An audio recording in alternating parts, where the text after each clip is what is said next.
হযরত ইউসুফ আলাইহিস সালামের সাথে অপকর্ম করার জন্য জুলাইখা একটা খাস কামরায় নিয়ে গেছিল, রাজকীয়ভাবে সুসজ্জিত কামরা, যেখানে ইউসুফ এবং জুলাইখা দুইজন ছাড়া দুনিয়ার আর কোনো মানুষ ছিল না। ইউসুফ আলাইহিস সালাম কামরায় ঢুকে দেখলেন কামরার এক পাশে কোনো একটা কিছু পর্দা দিয়ে ঢেকে রাখা হয়েছে। ইউসুফ আলাইহিস সালাম জুলাইখাকে জিজ্ঞেস করলেন, কামরার এক পাশে পর্দা দিয়ে তুমি কি ঢেকে রেখেছো? জুলাইখা বলে, আমি যে মূর্তিটার পূজা করি সেই মূর্তিটা ঢেকে রেখেছে। কি ঢেকে রেখেছে? মূর্তি। ইউসুফ আলাইহিস সালাম বললেন, তুমি তো এটার পূজাই করো, ঢেকে রাখলে কেন? জুলাইখা বলে, এখন আমি তোমার সাথে জিনা করব, তাই পূজার মূর্তির সামনে জিনা করতে আমার লজ্জা হয়, এই জন্য ডেকে রেখেছি। ইউসুফ আলাইহিস সালাম জিজ্ঞাসা করলেন, মূর্তির সামনে জিনা করলে কি মূর্তি দেখবে,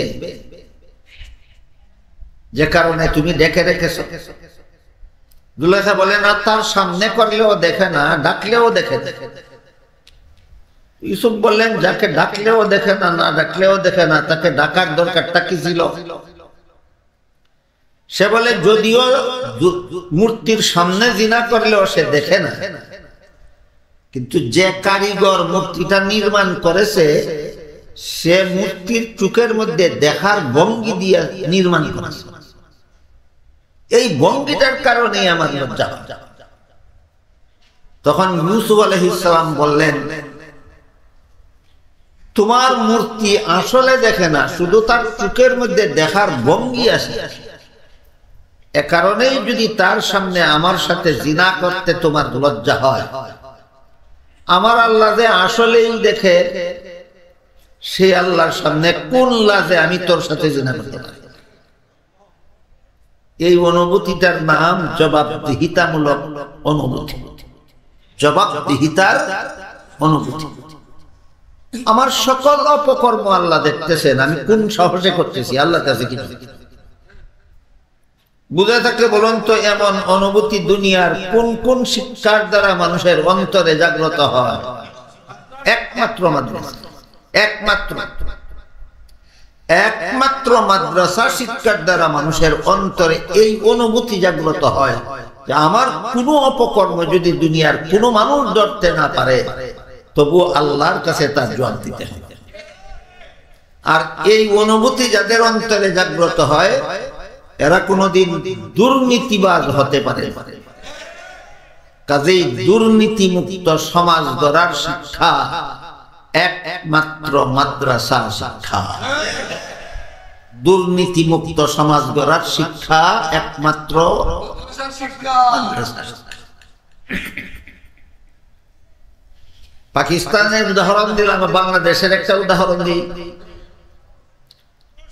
আমি বাংলাদেশে কোন দলীয় রাজনীতির সাথে জড়িত নই, আমার কথাটা আগে ক্লিয়ার করি যেন আপনারা কেউ আমাকে ভুল না বলে। আমি বাংলাদেশের কোন দলীয় রাজনীতির সাথে জড়িত নই। ইসলামের রাজনীতি আছে 100% সত্য, কিন্তু ইসলামী রাজনীতির জন্য একটা দল করতে হবে, এতগুলি দল করতে হবে, এইগুলি আমি মনে করি। বরং রাসূল করিম সাল্লাল্লাহু আলাইহি ওয়াসাল্লাম 13 বছরের মক্কি জীবনে একটা আদর্শ স্থাপন করেছেন। সেই আদর্শ বাস্তবায়ন হলে পরে 10 বছরের মাদানী জিন্দেগিতে ইসলামী রাষ্ট্র প্রতিষ্ঠা করেছেন। সেই পদ্ধতিতেই শুধু ইসলামী শাসন ব্যবস্থা দুনিয়ার যে কোনো দেশে যে কোনো সময়ে চালু হতে পারে। 13 বছরের মক্কি জিন্দেগির আদর্শ বিবর্জিত জাতি 100টা রাজনৈতিক দল প্রতিষ্ঠা করলেও কোনোদিন ইসলামী শাসন ব্যবস্থা কায়েম হবে না। এই জন্য আমি দলীয় রাজনীতির সাথে জড়িত। বাকি আপনারা যারা রাজনৈতিক দল করেন, আপনাদের উদ্দেশ্য করে বলছি, একটা উদাহরণ দেওয়ার জন্য। আমাদের বাংলাদেশের রাষ্ট্রীয় ক্ষমতায় পালাক্রমে 2টা দলের কোনো একটা দল যায়। তৃতীয় কোন দল বাংলাদেশের গদির ধারে কাছেও যেতে হলে দুই দলের কোনো এক দলের লেজে ধরতে হয়। প্রধান দুই দলের কোন একটা দলের লেজে না ধরে অন্য কোন দল গদির ধারে কাছেও যেতে পারে। কাজেই স্বয়ং সম্পূর্ণভাবে দুই দলের কোন এক দলই গদিতে যায়। এই দলটা গদিতে গিয়া বলে ওই দলটা দেশটা লুটে ফুটে খেয়েছে, আর ওই দলটা গদিতে গিয়া বলে এই দলটা দেশটা লুটে ফুটে খেয়েছে। দুনো দলে যদি সত্য বলে থাকে তাহলে আসলে ঘটনাটা কি হয়েছে আপনারাই বলো। যেই গেছে হেই খাইছে, যেই গেছে, কারণ এই দুই দলে কোনো শিক্ষিত লোক নেই। শিক্ষিত লোক হলে গদিতে গিয়া দেশ লুটে খায় কিভাবে? এই শিক্ষা জবাবদিহিতামূলক শিক্ষা নয়, এই শিক্ষা জবাবদিহিতামূলক শিক্ষা নয়। যতবার যাবে ততবারই খাবে। আগের দফা যে পরিমাণ খাইছে পরের দফা গেলে একটু বেশি খাইবে। আমার এই কথাটা লেখা রাখতে পারে, আগের দফা গদিতে গিয়া যে পরিমাণ খাইছে আরেক দফা গেলে একটু বেশি খাবে। ঠিক ঠিক বললে হবে না, কেন খাবে এটা বলে। এদের মধ্যে কোনো শিক্ষিত নাই, এই জন্য খাবে না। জবাবদিহিতামূলক শিক্ষা নাই। জবাবদিহিতামূলক শিক্ষা আছে একমাত্র মাদ্রাসা। জবাবদিহিতামূলক শিক্ষা আছে একমাত্র। আরেকটা ঘটনা বলি আপনাদেরকে। জবাবদিহিতা ভয় অন্তরে থাকলে মানুষ অসৎ হতে পারে না কেন, এর একটা উদাহরণ। হযরত উমর ফারুক রাদিয়াল্লাহু তাআলা আনহু মরুভূমির রাস্তা দিয়ে যাচ্ছিলেন, সাথে খাওয়ার মতো কিছু নাই। হযরত উমর ফারুক রাদিয়াল্লাহু আনহু রাসূলের দ্বিতীয় খলিফা। আমি আশা করি সবাই জানেন রাসূলের খলিফা বলতে কি বুঝেন আপনারা, আমার জানা নাই। রাসূল মক্কা শরীফ থেকে হিজরত করে মদিনা শরীফ যাওয়ার পরে একটা ইসলামী রাষ্ট্র প্রতিষ্ঠা করেছিলেন, এটা জানেন তো। এবং জীবনের শেষ 10 বছর রাসূল তার প্রতিষ্ঠিত রাষ্ট্রটাকে শাসন করেছিলেন। রাসূল ছিলেন সেই রাষ্ট্রের প্রধান শাসনকর্তা এবং রাষ্ট্র পরিচালনার জন্য রাসূল একটা লিখিত সংবিধানও তৈরি করেছিলেন। এর আগে কোন দেশ শাসনের জন্য লিখিত কোন সংবিধান থাকতো না, মুখস্থ কতগুলি নীতিমালার ভিত্তিতে রাজা বাদশারা দেশ শাসন। পৃথিবীর ইতিহাসে সর্বপ্রথম মুহাম্মদুর রাসূলুল্লাহ সাল্লাল্লাহু আলাইহি ওয়াসাল্লাম রাষ্ট্র পরিচালনার জন্য লিখিত সংবিধান তৈরি করেছিলেন। ইতিহাসের ভাষায় রাসূলের তৈরিকৃত সংবিধানটার নাম ছিল মদিনা সনদ। কি নাম? মদিনা সনদ। তো রাসূলের ইন্তেকালের পরে রাসূলের প্রতিষ্ঠিত রাষ্ট্রটাকে পরিচালনার জন্য রাসূলের স্থলাভিষিক্ত হলেন আবু বকর সিদ্দিক রাদিয়াল্লাহু আনহু। এই যে স্থলাভিষিক্ত বাংলা শব্দটা, এর আরবি ভাষায় বলে খলিফা। আবু বকর রাসূলের প্রথম স্থলাভিষিক্ত ছিলেন, এই জন্য আবু বকরকে রাসূলের প্রথম খলিফা বলে। উমর ছিলেন রাসূলের দ্বিতীয় স্থলাভিষিক্ত। কোন ব্যাপারে? প্রতিষ্ঠিত দেশ শাসনের ব্যাপারে। রাসূলের প্রতিষ্ঠিত দেশ শাসনের ব্যাপারে উমর ছিলেন রাসূলের দ্বিতীয় স্থলাভিষিক্ত। এই জন্য উমরকে দ্বিতীয় খলিফা বলা হয়। মর্ম হলো দেশের প্রধান শাসক। মর্ম হলো দেশের প্রধান শাসক। আমি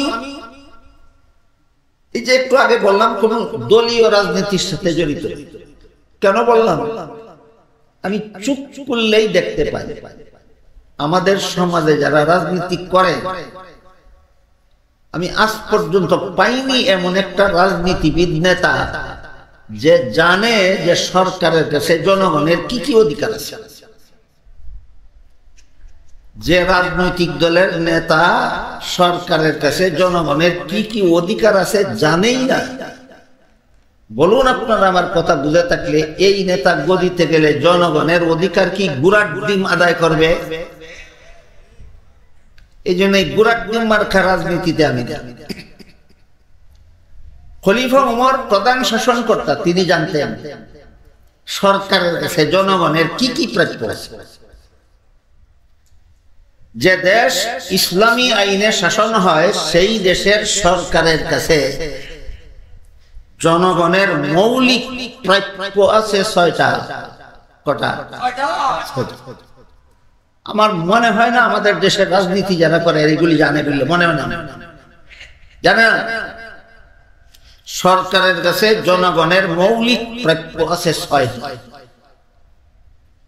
1 নম্বর খাদ্য, 1 নম্বর খাদ্য, 2 নম্বর বস্ত্র, 3 নম্বর শিক্ষা, 4 নম্বর চিকিৎসা, 5 নম্বর বাসস্থান, 6 নম্বর নিরাপত্তা। 6 নম্বর।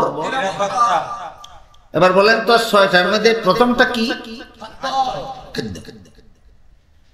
খলিফা ওমর শাসনকর্তা হওয়া মাত্রই আমার দেশের জনগণ ঠিক মতো খাদ্য পাচ্ছে কিনা তদন্ত করার জন্য বের হয়ে গেলেন।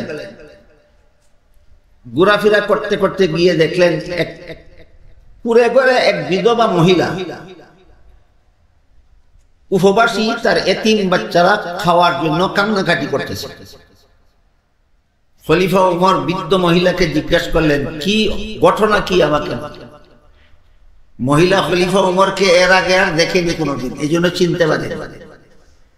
নূতন খলিফা হয়েছেন, শুনেছে যে উমর এই দেশের খলিফা হয়েছে, প্রধান শাসনকর্তা হয়েছে। তাই চিনতে না পেরে বিধবা মহিলা খলিফা ওমরকে বলে, আমি শুনেছি আমাদের দেশের শাসনকর্তা হয়েছে উমর, এই অপদার্থটা শাসনকর্তা হওয়ার যোগ্যতা রাখে না। খলিফা ওমর জিজ্ঞাসা করলেন, কেন? বলে, তা এদের প্রধান দায়িত্ব হলো জনগণে খাদ্য পাইল কিনা তদন্ত কিনা যায়, পাইল না তারপরে সরকারি তহবিল থেকে খাদ্য পৌঁছাইয়া দেওয়া। আমি বিধবা মহিলা, আমার ঘরে খাদ্য নাই, আমার স্বামী মারা গেছে, আমার এতিম বাচ্চারা খাওয়ার জন্য কান্নাকাটি করতেছে। এই রকম প্রধান শাসনকর্তা এই দেশের দরকার নাই, যে দেশের শাসনকর্তা বিধবা মহিলার এতিম বাচ্চাদের ঘরে খাদ্য পৌঁছাইয়া দেয়। এই লোকটা প্রধান শাসনকর্তা হওয়ার যোগ্য নয়। তুমি তোমার মতো মুসাফির এই দেশের প্রধান শাসনকর্তা হওয়া দরকার ছিল। তোমার মতো একটা মুসাফির আমার খবর দিতে আসতো, উমর প্রধান শাসনকর্তা হইয়া খবর নিতে আসলে। কথা শুনে খলিফা উমর সরকারি খাদ্য গুদামে ঢুকলেন। গোলামকে বললেন, আটার বস্তা আমার গাড়ি উঠাই দেয়। গোলাম বলে, হুজুর আমার মতো গোলাম আপনার সাথে থাকা অবস্থায় আটার বস্তা আপনার গাড়ি উঠাইয়া দেব? খলিফা উমর বলেন, এই গোলাম শুন, কাল হাসরের বিচারে আল্লাহ যখন প্রশ্ন করবেন যেই দেশের শাসনকর্তা উমর ছিল সেই দেশের একটা বিধবা মহিলা তার এতিম বাচ্চাকে নিয়ে রাত্রে উপবাস ছিল কেন, জবাবটা তুই দিবি। কিয়ামতের দিন আল্লাহ যখন জিজ্ঞাসা করবেন যেই দেশের শাসনকর্তা উমর ছিল সেই দেশের একটা বিধবা মহিলা এবং তার কয়েকটা এতিম বাচ্চা এক রাত্রে উপবাসী ছিল কেন, জবাবটা তুই দিবি? গোলাম বলে, না হুজুর, এই প্রশ্নের জবাব আমি কিভাবে দেব? তখন খলিফা বলেন, তাহলে বোঝা গেল দায়িত্বটা তোর নয়, দায়িত্বটা আমার দায়িত্বটা আমাকেই পালন করতে দে। তর্কে হেরে গিয়ে গোলাম বাধ্য হয়ে আটার বস্তা প্রেসিডেন্টের গাড়ে উঠাইয়া দেয়। তাহলে সরকারের কাছে জনগণের কতটা প্রাপ্য আছে? প্রথম নম্বরটা কি? সমস্ত জনগণের ঘরে ঘরে যদি ক্ষুধা নিবারণ উপযোগী খাদ্য পৌঁছাতে হয় সরকারের, বিদেশে বাড়ি ঘর বানানো যাবে না। এমন রাজনীতি হালাল না হারাম? জনগণের পেটে লাথি দিয়া বিদেশে বাড়ি বানানোর রাজনীতি হালাল না হারাম? কোন সাহসে হারাম রাজনীতি করে? কারণ যেই শিক্ষায় শিক্ষিত সেই শিক্ষার মধ্যে শেষ বিচারের দিন আল্লাহর কাছে কি জবাব দিব সেই ভয় নয়। উমরের অন্তরেও সেই ভয় ছিল না। এজন্য আটার বস্তা গোলাম সাথে থাকা সত্ত্বেও আটার বস্তা নিজের ঘাড়ে বহন করে বিধবার ঘরে পৌঁছে দিয়েছিলেন। ভয় ছিল না? তাহলে বলেন তো, শেষ বিচারের ভয় অন্তরে থাকলে কোন মানুষ জীবনের কোন স্তরে দুর্নীতিবাজ হতে পারে? কাজেই দুর্নীতিমুক্ত সমাজ গড়ার শিক্ষা একমাত্র মাদ্রাসা শিক্ষা। আরেকটা ঘটনা বলবো। এই খলিফা ওমর এক সময় মরুভূমির রাস্তা দিয়ে যাচ্ছিলেন, সাথে খাওয়ার কিছু নাই, পেটে ছিল বড় খিদা। এমত অবস্থায় মরুভূমিতে না বাড়ি ঘর আছে, না দোকান পাট আছে, খানা পানি জোগাড় করারও কোনো ব্যবস্থা নেই। খলিফা উমরের বড় কষ্ট হচ্ছে। এমত অবস্থায় তিনি দেখলেন মরুভূমিতে একটা রাখাল ছেলে এক পাল ছাগলের রাখালি। সেই রাখাল ছেলে তার পালের একটা দুধের ছাগলের দুধ দহন করে পান করল। খলিফা উমর সেই রাখাল ছেলের কাছে গিয়ে বললেন, রাখাল ভাই, তোমাকে দেখলাম একটা ছাগলের দুধ দহন করে পান করেছ, আর একটা ছাগলের দুধ দহন করে আমাকে একটু পান করতে দাও, আমার পেটে বড় খিদা। এই রাখাল ছেলেটাও সেই বিধবা মহিলার মতো। খলিফা উমরের নাম শুনেছে কিন্তু দেখেনি কোন। তাই রাখাল ছেলে বলল, মুসাফির মিয়া, এই ছাগলের পালের মালিক আমি নই, আমি মালিকের বেতনভোগী চাকর।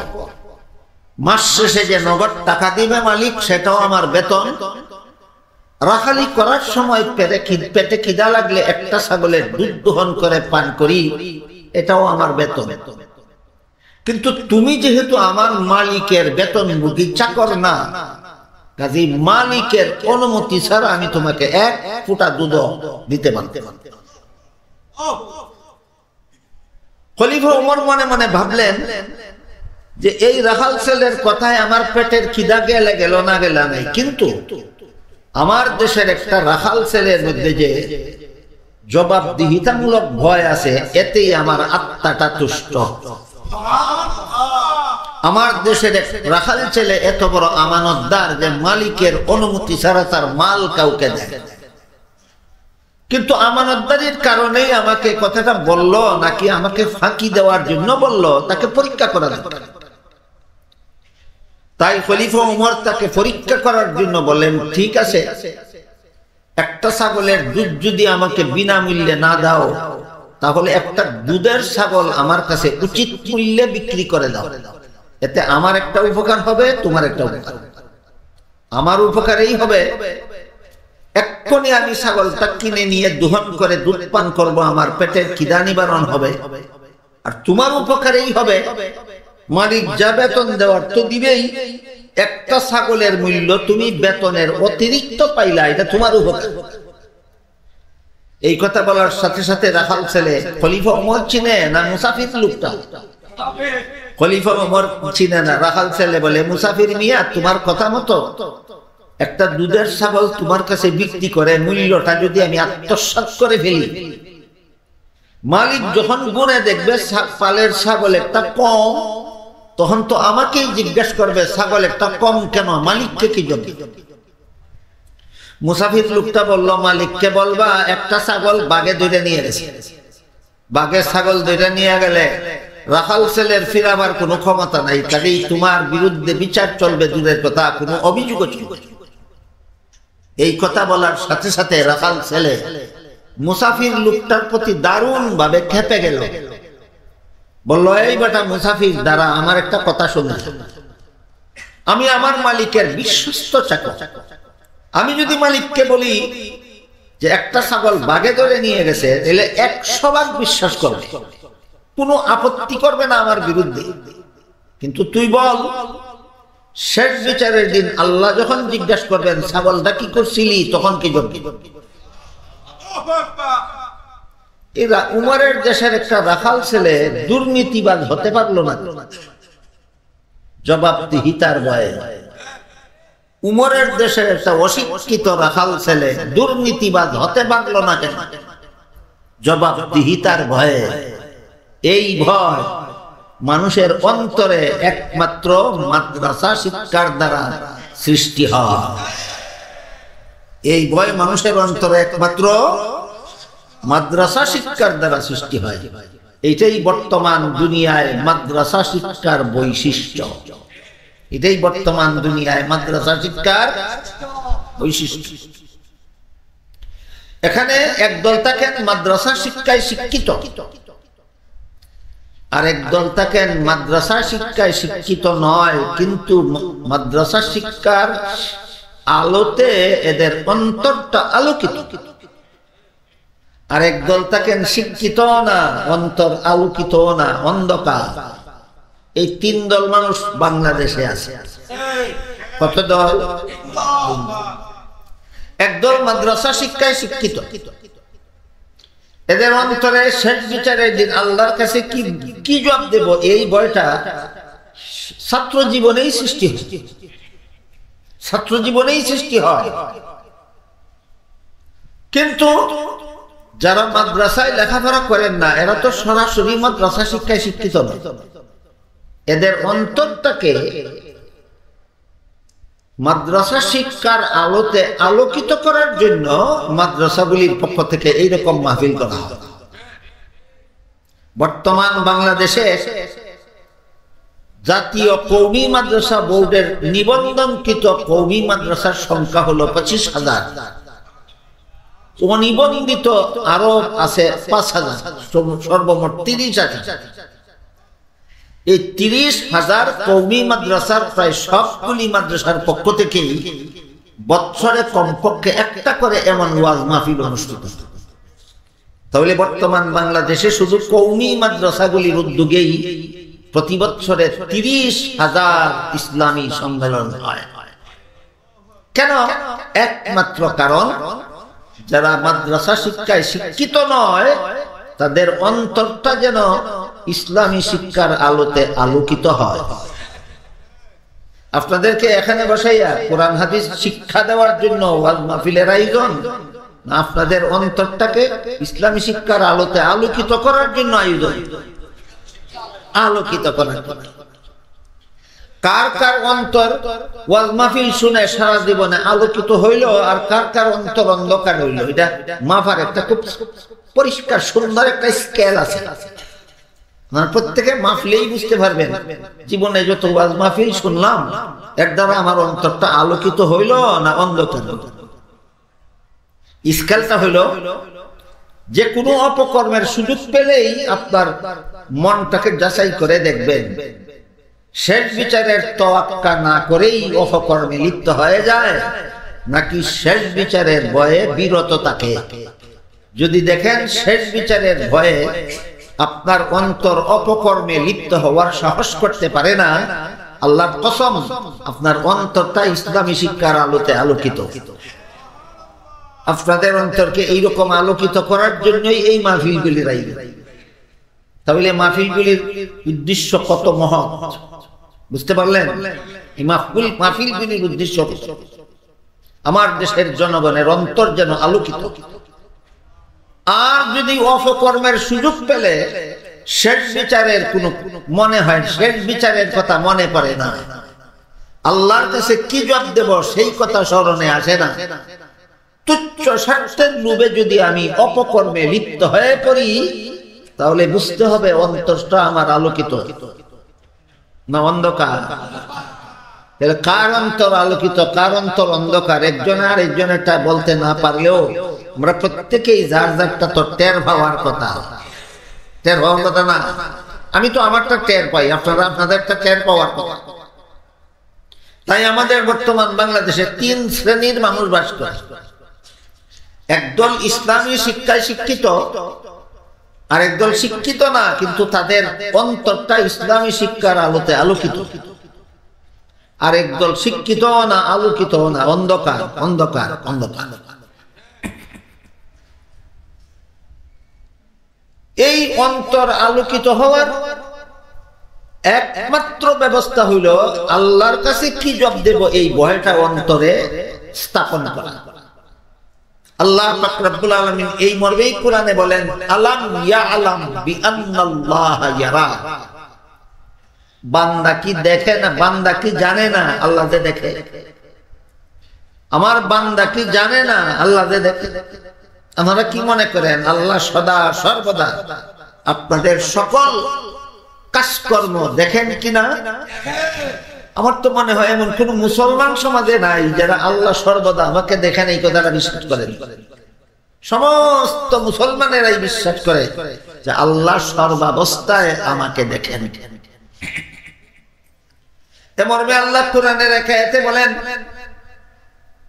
কুল লিল্লাহিল মাশরিকু ওয়াল মাগরিব ফাআইনামা তুওয়াল্লু ফাসাম্মা ওয়াজহুল্লাহ। এর অর্থ হলো আপনি বলে দিন, পূর্ব পশ্চিম উত্তর দক্ষিণ নির্বিশেষে তোমরা যেদিকেই ফিরো সেদিকেই আল্লাহ। যেদিকেই ফিরো সেদিকেই আল্লাহ। বুঝে থাকতে বলুন তো আল্লাহ কোন দিকে আছেন? সব দিকে। কোন দিকে? সব দিকে। আল্লাহ সব দিকে আছেন, সবখানে আছেন। এমন কোন দিক নাই যেদিকে আল্লাহ নাই, এমন কোন স্থান নাই যে স্থানে আল্লাহ নাই। কিন্তু এটা একটা কঠিন বিষয়। কঠিন হওয়ার কারণে আমার মনে হয় উলামায়ে কেরাম জনসাধারণের সামনে বিষয়টা আলোচনা করেন। আমি যদি সঠিক বুঝাতে গিয়া যদি জনগণ ভুল বুঝে ফেলে, তাহলে এই ভুল বুঝার দায় দায়িত্বটা নিবে কে? আমার মনে হয় এই ভয়ে উলামায়ে কেরাম এই কঠিন বিষয়টা আপনাদের সামনে আলোচনা করেন যে আল্লাহ কোথায় আছেন, কোন জায়গায় আছেন, কি অবস্থায় আছেন। এই সমস্ত প্রশ্নের জবাব একটা কঠিন বিষয় না করার কারণে বর্তমান সমাজে একদল বাতিল, একটা বাতিল, ভিন্ন বাতিল দল আছে আমাদের সমাজে। এর মধ্যে একটা বাতিল দলের নাম আছে আহলে হাদিস। এরা নিজেরা নিজেদের নাম ধারণ করেছে আহলে হাদিস। এটা এদের ছদ্মনাম। আহলে হাদিসের মর্ম হইল হাদিসের অনুসারী। মিথ্যা কথা, এরা হাদিসের অনুসারী নয়, এরা মন পূজারী। হাদিসকে মন গড়া ভাবে ব্যাখ্যা করে, হাদিসকে মন গড়া ভাবে ব্যাখ্যা করে। এরা যে হাদিসকে মন গড়া ভাবে ব্যাখ্যা করে, এর একটা উদাহরণ শুনুন। এরা বলে তারাবির নামাজ 20 রাকাত নয় 8 রাকাত। বলে কিনা? তারাবির নামাজ 20 রাকাত নয় 8 রাকাত। জিজ্ঞেস করেন পাইলা কোথায়? বলে সহিহ বুখারী শরীফে। আপনাদের কারো জানা থাকলে বলুন তো, সহিহ বুখারী শরীফ কি হাদিসের কিতাব নয়? হাদিস। বলে সহিহ বুখারী শরীফ। সহিহ বুখারী শরীফ তার হাতে তুলে দিয়ে বলুন, দেখাও কোন হাদিসে আছে তারাবির নামাজ 20 রাকাত। তখন বলে আমি পড়তে জানি না। কি বলে? তুই বেটা না গালে না খাওয়া অঙ্গখানা চুলকাতে গেলে কেন? তুই যেটা পড়তে জানোস না সেটা রেফারেন্স দিলে কেন? তখন বলে বাংলা বুখারীতে পেয়েছি। তখন কি কয়? আপনারা বলুন বুখারী শরীফের বাংলাটা কি বুখারী না অনুবাদ? ঠিক আছে, অনুবাদই দেখা কোথায় দেশ। তখন বাংলা অনুবাদ, বুখারীর বাংলা অনুবাদে খুঁজে একটা হাদিস বের করে যেখানে উল্লেখ আছে, নবীর বিবি আয়েশা রাদিয়াল্লাহু তাআলা আনহা বলেন, রাসূল করিম সাল্লাল্লাহু আলাইহি ওয়াসাল্লাম এশার পর থেকে ফজরের পূর্ব পর্যন্ত যে নামাজগুলি পড়তেন, প্রায় প্রতি রাতেই আল্লাহ রাসূল এশার পরে ফজর গভীর রাতে অনেক নামাজ পড়তেন। এই নামাজগুলিকে হাদিসের ভাষায় সালাতুল লাইল বলা হয়, যার বাংলা অর্থ হলো রাতের নামাজ। হাদিসের ভাষায় বলে সালাতুল লাইল, বাংলা অর্থ হলো রাতের নামাজ। তো বুখারীর হাদিসটা হলো নবীর বিবি আয়েশা বলেন, আল্লাহর রাসূল রাতের নামাজ 12 মাস যে রাতের নামাজ পড়তেন, এটা হলো বিতির সহ 11 রাকাত। বিতির সহ, তাহলে 11 রাকাত থেকে বিতিরের 3 রাকাত বাদ দিলে এই তো 8 রাকাত পাওয়া। এই যে 8 রাকাত, নবীর বিবি আয়েশা কি বলেছেন? 8 রাকাত নামাজ রাসূল কোন কোন মাসে পড়তেন? আপনারাই বলুন, 12 মাস যে 8 রাকাত নামাজ রাসূল পড়তেন, এটার নাম তারাবিহ না তাহাজ্জুদ? তুই বেটা বাটপার, নবীর হাদিস নিয়ে বাটপারি করলে কেন? নবীর হাদিস অনুসারিত নয়, নবীর হাদিস নিয়ে এইরকম বাটপারি যারা করে এরা নিজেদের নাম দিয়েছে আহলে হাদিস। এবার বলুন, আহলে হাদিস নামটা কি আসল না সদ্য? এটা এদের সদ্য। এরা বেশ কয়েক বছর যাবৎ দেখা যাচ্ছে বাংলাদেশে এই ধরনের বিভিন্ন ব্যাপার স্যাপার নিয়ে বাংলাদেশে বাস্তবতাটাকে উলট পালট করে ফেলছে, উলট পালট করে ফেলছে বাস্তব। যেখানে তাহাজ্জুদের নামাজ রাসূল 12 মাস 8 রাকাত পড়তেন, হাদিসে উল্লেখ আছে, ওই হাদিস দিয়া তারাবির নামাজ, তারাবির দলিল দেয়। তারাবি কি 12 মাস হয় না শুধু রমজানে হয়? শুধু রমজান। ঠিক তেমনি ভাবে আরেকটা হাদিস আছে, সেই হাদিসের বর্ণনাকারী সাহাবী হলেন হযরত ওয়াইল নামের একজন সাহাবী। তিনি বলেন, আমি মুসলমান হওয়ার পর থেকে রাসূল আমাকে সাথে নিয়ে নামাজ পড়েছেন একাধারে 20 দিন। কেন? তিনি বলেন, আমাকে সাথে নিয়ে রাসূল একাধারে 20 দিন নামাজ পড়েছেন এজন্য যেন আমি রাসূলের নামাজ দেখে দেখে নিজের নামাজটা শিখতে পারি। এই 20 দিনের মধ্যে রাসূল 3টা নামাজে আমিন জুরে বলেছেন, আর বাকি সবগুলি নামাজেই রাসূল আমিন আসতে বলেছেন। তারপরে তিনি বলেন, 3টা নামাজে রাসূল আমিন জুরে বলেছেন আমার মতো নও মুসলিমকে শিক্ষা দেওয়ার জন্য যে ইমাম যখন সূরাতুল ফাতিহা পড়ে শেষ করেন তখন মুক্তাদিদের জন্য আমিন বলা সুন্নাত। রাসূল যদি 2-3টা নামাজে আমিন জুরে বলতেন না, তাহলে আমিন বলা সুন্নাত কথাটা আমি শিখতেই পারতাম না। 20 দিনের মধ্যে 3টা নামাজে রাসূল আমিন জুরে বলেছেন আমার মতো নও মুসলিমকে শিক্ষা দেওয়ার জন্য, আর বাকি সবগুলি নামাজেই রাসূল আমিন আসতে বলেছেন, আসতে বলা উত্তম হওয়ার কারণে। হাদিসটা বুঝতে থাকলে এবার বলুন, 3টা নামাজে রাসূল আমিন জুরে বলেছেন কথাটা হাদিসে আছে কি? আছে। কারণও উল্লেখ আছে, উত্তম হওয়ার কারণে না নও মুসলিমকে শিক্ষা দেওয়ার জন্য? এই 3 নামাজ ছাড়া বাকি সবগুলি নামাজেই রাসূল আমিন আসতে বলেছেন শিক্ষা দেওয়ার জন্য না উত্তম হওয়ার কারণে? এই হাদিসের প্রথম অংশটা আপনাদের শোনায়, বাটপারেরা দ্বিতীয় অংশ শোনাই নাই। এরা নবীর হাদিস নিয়ে কেমন বাটপারি করে 2টা উদাহরণ দিল। প্রথম অংশটা শোনায়, দ্বিতীয় অংশটা বলেই না। এটা কি হাদিস নিয়ে কাটচুপি নয়? বলেন, এদের নাম আহলে হাদিস হতে পারে না আহলে হাদিস নামের বাটপার? আহলে হাদিস নাম। এরা করতেছে কি? এই যে আল্লাহ, আমরা যেদিকে ফিরি সেদিকেই আল্লাহ আছেন, এই যে একটু আগে আলোচনা হইল, যেদিকে ফিরি সেদিকেই আল্লাহ আছেন। এমন কোরআনে অনেকগুলি হাদিস। এক আয়াতে আল্লাহ বলেন, ওয়া মা মিন নাজওয়া সালাসাতিন ইল্লা হুয়া রাবিউহুম ওয়ালা খামসাতিন ইল্লা হুয়া সাদিসুহুম ওয়ালা আকসারা মিন যালিকা ওয়ালা আদনা মিন যালিকা ওয়ালা আকসারা ইল্লা হুয়া মাআহুম। এর অর্থ হলো, তোমাদের কোন 3 ব্যক্তি যদি চুপে চুপে কথা বলে আল্লাহ তাদের কাছে সেখানেও থাকেন। তোমাদের কোন 5 ব্যক্তি যদি কানে কানে কথা বলে আল্লাহ তাদের সাথে সেখানেও থাকেন। 3 ব্যক্তি 5 ব্যক্তি উদাহরণ স্বরূপ বলা হলো। 3 ব্যক্তির কম ব্যক্তি যেখানে থাকে আল্লাহ সেখানেও থাকেন, 5 ব্যক্তির বেশি ব্যক্তি যেখানে থাকে আল্লাহ সেখানেও থাকেন। এবার বলেন, আপনারা এখানে 3 ব্যক্তির কম ব্যক্তি না 5 ব্যক্তির বেশি ব্যক্তি? আল্লাহ এখানেও। এই ধরনের অনেক আয়াত আছে কোরআনে।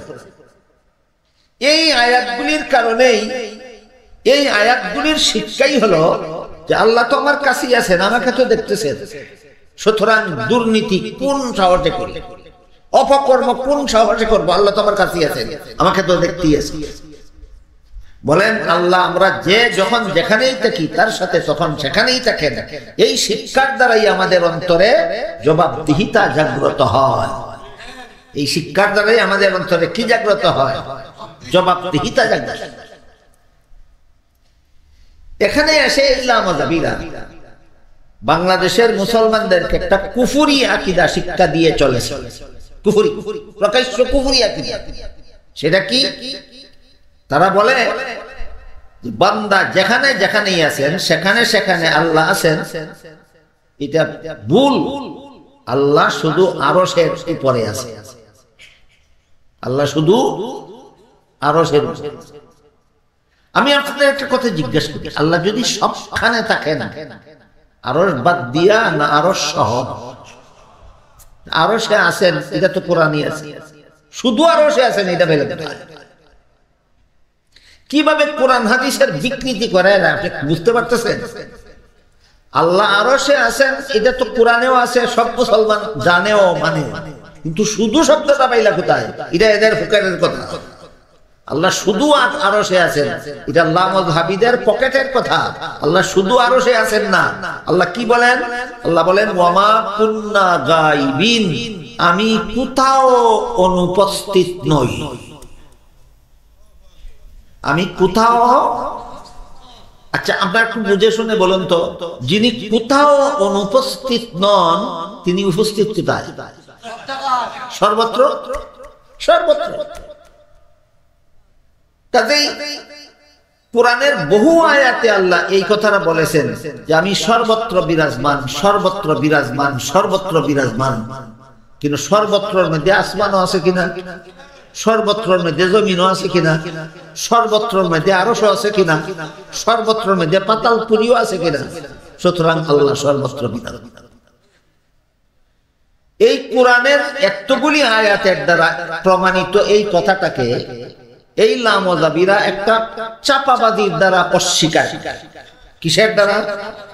কোরআনের আয়াতগুলিকে অস্বীকার করে চাপাবাজির দ্বারা। চাপাবাজিটা শুনো, বলে আল্লাহ যদি সব জায়গায় থাকেন তাহলে তো টয়লেটের ভিতরেও থাকবেন, তখন তো আল্লাহ নাপাক হয়ে যাবে। আমি জবাব দেওয়ার আগে জিজ্ঞেস করতে চাই, তোমার এই কথাগুলি কোন সূরার কত নম্বর আয়াতের তর্জমা? না চাপাবাজি? কোন কিতাবের কত পৃষ্ঠার হাদিস? না চাপাবাজি? চাপাবাজির দ্বারা আকীদা বিশ্বাস প্রমাণ হয় না। আকীদা বিশ্বাস কোরআন হাদিসের দ্বারা প্রমাণ হয়। এবার আসল জবাব, নাপাক জায়গায় কোন জিনিস থাকলে নাপাক হয়, জিনিসটা যদি পদার্থ হয়।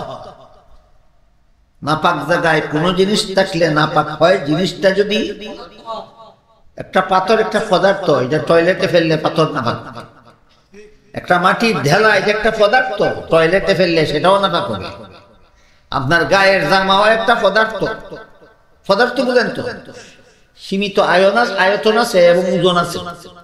যার সীমিত আয়তন আছে, আপনার গায়ের জামাটার একটা সীমিত আয়তন আছে কিনা, ওজন আছে কিনা, এমন জিনিস টয়লেটে ফেললে অবশ্যই নাপাক।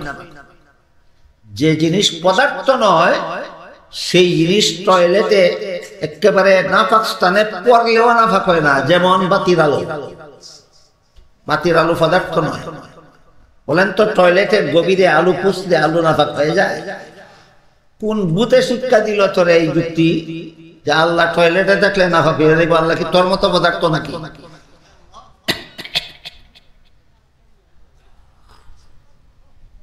বলেন আপনাদের দৃষ্টিশক্তি, যে আমি দেখতেছি আপনাদেরকে ওই শেষ সীমানা পর্যন্ত, আপনারা সেখান থেকে দেখতেছেন আমাকে, এই যে এইটার নাম দৃষ্টিশক্তি। দেখি কোন পদার্থ দৃষ্টি পড়ে না নাপাক জিনিসের উপর? দৃষ্টি নাপাক হয়ে যায় কেন? নাপাক হইল না? দৃষ্টি শক্তির নাম পদার্থ নয়, নাপাক স্থানে থাকলেও নাপাক হয় না। আল্লাহরে পদার্থ মনে করছে তোর মতো, এই সর্বত্র বিরাজমান থাকলে নাপাক হয়ে যাব। আল্লাহ কোরআনের বহু আয়াতে বলেছেন আমি সর্বত্র বিরাজমান, আর তুই বেটা চাপাবাজি করে টয়লেটও থাকলে নাপাক হয়ে যাব, তাহলে তো তোর দৃষ্টিটাও নাপাক।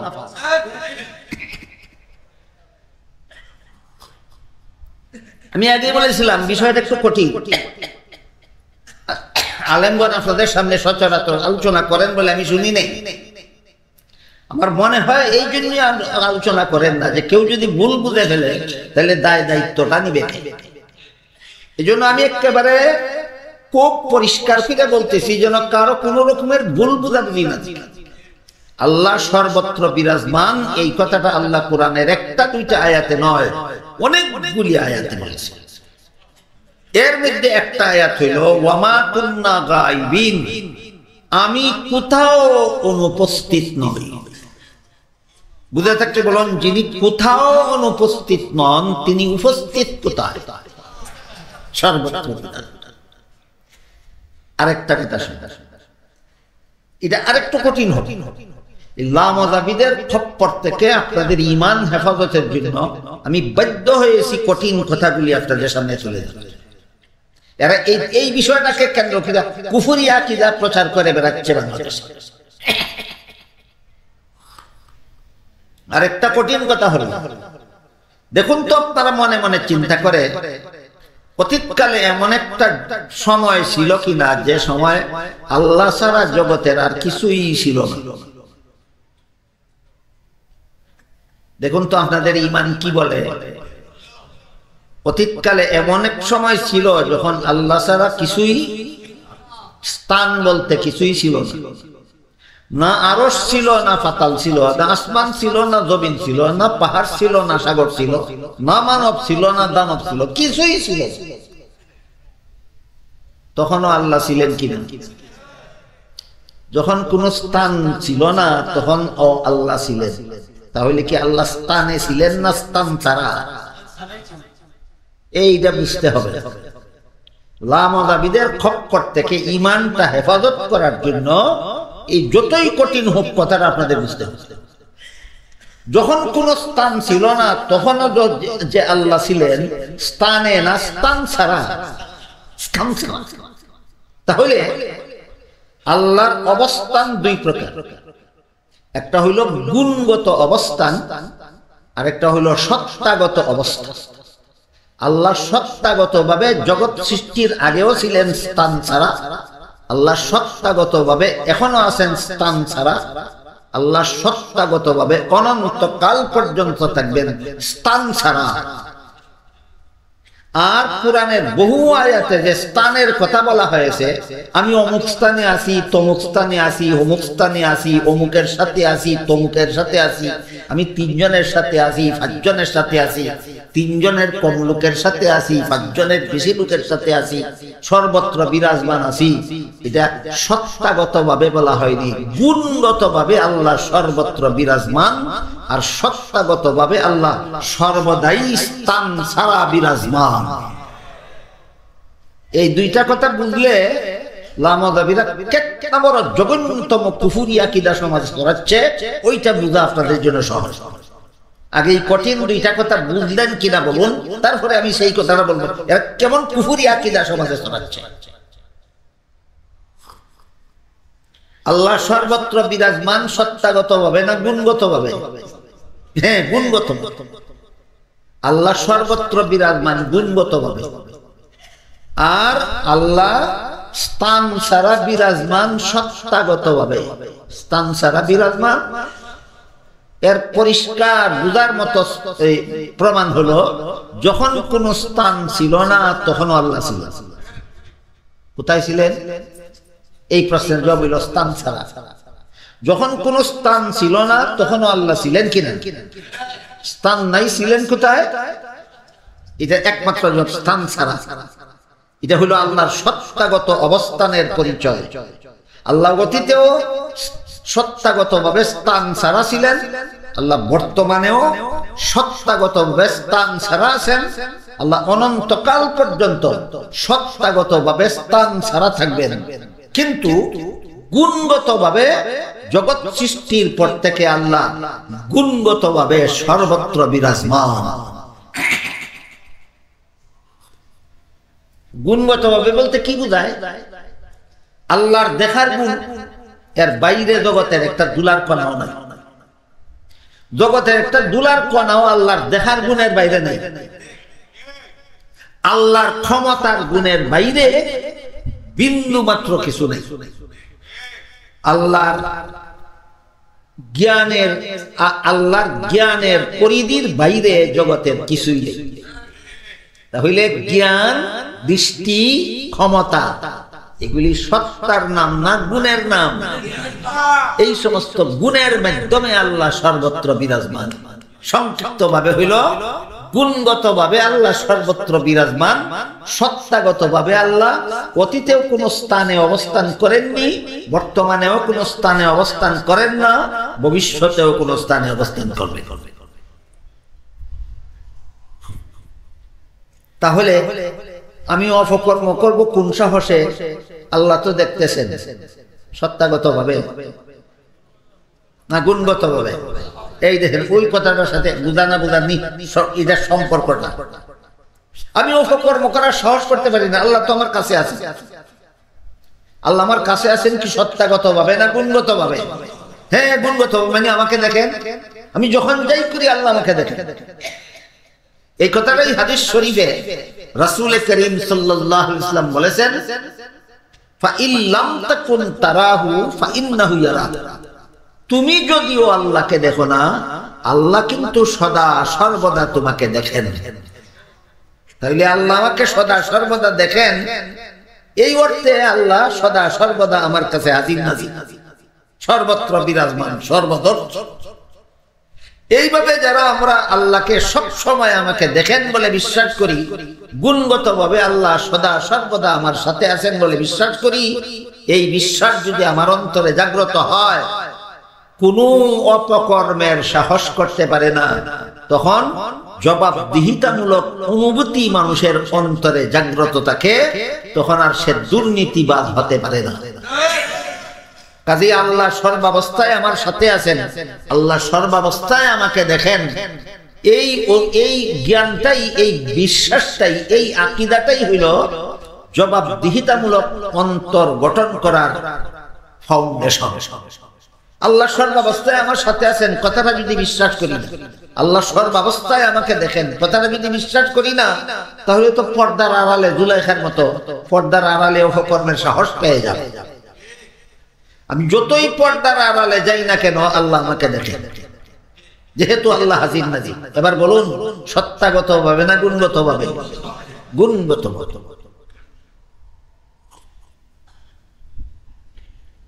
এই মর্মে আল্লাহ কোরআনে বলেছেন, আলাম ইয়ালাম বিআন্নাল্লাহ ইয়ালাম। আমার বান্দা কি জানে না আল্লাহ যে দেখেন? হাদিস শরীফে রাসূল করিম সাল্লাল্লাহু আলাইহি ওয়াসাল্লাম বলেছেন, ফাইন লাম তাকুন তারাহু ফাইন্নাহু ইয়ারাক। তুমি যদি আল্লাহকে দেখো না, আল্লাহ কিন্তু তোমারে দেখেন। আরেকটা প্রশ্নের, কঠিন একটা প্রশ্নের জবাব দিয়ে আজকের কথা শেষ করতে চাই। যদি 2-3 মিনিট মনোযোগে শুনবেন, বলেন 2-3 মিনিট।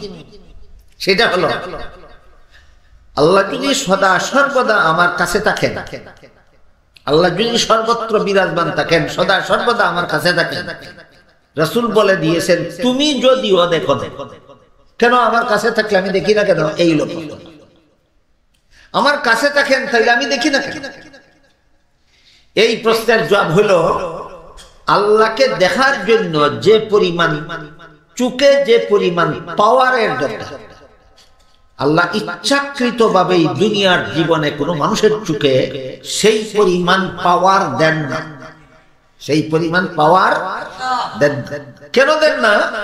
দিলে তো দেখবেই, কিন্তু দেখলে তার ঈমানটা গ্রহণযোগ্য হবে না। আল্লাহকে দেখে ঈমান আনলে ঈমান কবুল হয় না, আল্লাহকে না দেখে ঈমান আনলে ঈমান কবুল হয়। এই জন্য আমাদের ঈমানটাকে গ্রহণযোগ্য বানাবার জন্য দুনিয়ার জীবনে আমাদের চোখে আল্লাহকে দেখার মতো পাওয়ার দেন। বিষয়টা বুঝা থাকলে বলুন তো, দুনিয়াতে আমার চোখে আল্লাহকে দেখার মতো পাওয়ার না দিয়ে আল্লাহ কি আমাকে বঞ্চিত করলেন, না ঈমান কবুল হওয়ার ব্যবস্থা করলেন? কথাটা জানলে আমরা আল্লাহর কৃতজ্ঞতা স্বীকার করব না, না জানলে? এই কথাটাও আমাদের সকলের জানা দরকার যে আল্লাহ কত বড় মেহেরবানি করেছেন, দুনিয়াতে আমার চোখে আল্লাহকে দেখার মতো পাওয়ার না দিয়া আমার ঈমানটা যেন গ্রহণযোগ্য হয়। এই কথাটা না জানার কারণে বর্তমান মুসলমান সমাজের বড় বড় শিক্ষিত পণ্ডিতেরা নাস্তিক হওয়ার হিড়িক করেছে। বলে আল্লাহ থাকলে দেখি না কেন? আল্লাহ থাকলে এই কারণে দেখো না, আল্লাহ আছেন এই কারণে দেখো না। বুঝতে পারলেন? শিক্ষিত মুসলমান নাস্তিক কেন হয়? আল্লাহ থাকলে দেখি না কেন এই প্রশ্নের কারণে, এই প্রশ্নের আড়ালে এরা নাস্তিক। আপনারা কি বুঝতে পারলেন? আল্লাহ আমার সর্বদা আমার সামনে আছেন, আমি দেখি না কেন? দেখার মতো পাওয়ার আমার চোখে দেওয়া হইল কেন? পাওয়ার দেওয়া হইল না ঈমান কবুল হওয়ার। কিন্তু হাদিস শরীফে আল্লাহ রাসূল বলে দিয়েছেন, পরকালের জীবনে আল্লাহ সমস্ত মুমিন বান্দাদের চোখে আল্লাহকে দেখার মতো পাওয়ার দিবেন। তখন প্রত্যেকটা মুমিন বান্দা আল্লাহকে পরকালে পূর্ণিমার চন্দ্রের চেয়ে আরো পরিষ্কার ভাবে দেখতে পাবে। এখানে আরেকটা গুরুত্বপূর্ণ কথা আছে, সেটা হলো আমরা তো না দেখেই বিশ্বাস করে ফেলেছি দুনিয়ার জীবনেই, তাইলে আর পরকালে দেখার মতো পাওয়ার দেওয়ার দরকারটা কি, আর দেখারই দরকারটা কি? এই প্রশ্নের জবাব হলো, পরকালে মুমিন বান্দারা জান্নাতের সমস্ত নিয়ামত ভোগ করে যে আনন্দ পাবে, আল্লাহকে দেখার আনন্দ হবে তার চেয়েও বেশি। সেই আনন্দ থেকে কোনো মুমিন বান্দা যেন বঞ্চিত না থাকে, এই জন্য পরকালে সমস্ত মুমিন বান্দাদের চোখে আল্লাহকে দেখার মতো পাওয়ার দেওয়া হয়। তখন লামজাবিরও বুঝবো আল্লাহ কেমনে সর্বত্র বিরাজমান হয়। তখন লামজাবিরও বুঝবো আল্লাহ কিভাবে সর্বত্র বিরাজমান হয়। তো মূল কথা ছিল, যেহেতু আল্লাহ সর্বত্র বিরাজমান, হাজির নাজির, সর্বদর্শী, সবকিছু দেখেন, সবসময় দেখেন, এই বিশ্বাসটা যদি আমার অন্তরে জাগ্রত থাকে যে আল্লাহ সদা সর্বদা আমার সাথে আছেন, আমাকে দেখতেছেন, সত্তাগত ভাবে না গুণগত ভাবে? গুণগত ভাবে। কাজেই এই মুহূর্তে যে অপকর্মের সুযোগটা আমি পেলাম, আল্লাহ তো দেখতেছেন, শেষ বিচারের দিন কি জবাব? এই অনুভূতি অন্তরে জাগ্রত করার মতো শিক্ষার নাম জবাবদিহিতামূলক শিক্ষা। এটা একমাত্র মাদ্রাসা শিক্ষার বৈশিষ্ট্য। মাহফিলটা কেন? আপনাদেরকে এই শিক্ষার আলোতে আলোকিত করার জন্য। আমি দোয়া করি আল্লাহ আপনাদের সবার অন্তরকে ইসলামী শিক্ষার আলোতে আলোকিত করার তৌফিক দান করুন, আমিন। সুবহান রাব্বিকা রাব্বিল ইজ্জাতি আম্মা ইয়াসিফুন ওয়া সালামুন আলাল মুরসালিন আলহামদুলিল্লাহি রাব্বিল আলামিন।